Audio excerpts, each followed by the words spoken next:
ముత్యాలమ్మ తల్లి అంటారు ఏమని. ఈమె మొట్టమొదటిసారిగా ఇక్కడున్న పాలంక వీరభద్ర స్వామి వారిని దర్శించుకున్నదంట.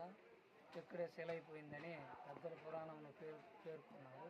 నెక్స్ట్ మనం అక్కడికి వెళ్దాము, ప్రధాన దేవాలయం కాడికి. విఘ్నేశ్వర స్వామి ఆలయం ఉంది చూడండి. విఘ్నేశ్వరుడు అంటే వినాయకుడు.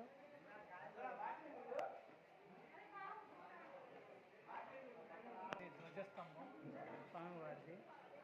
వీరభద్ర స్వామి అంటే ఈయనే.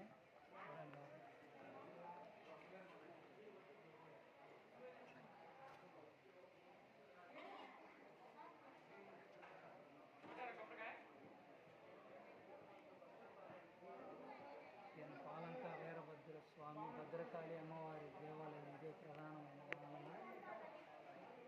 నెక్స్ట్ వచ్చేసి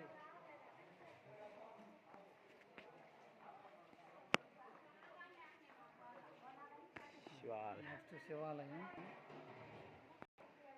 పంచముఖ బ్రహ్మేశ్వర ఆలయం. 5 మొహాలు ఉంటాయి బ్రహ్మం గారికి. 5 మొహాలు ఉంటాయి. పంచముఖ బ్రహ్మేశ్వర ఆలయం. ఈశ్వరుడు 5 ముఖాలతో ఉన్నాడు. వచ్చేసి మహిషాసుర మర్దిని అమ్మవారి ఆలయం చూడండి.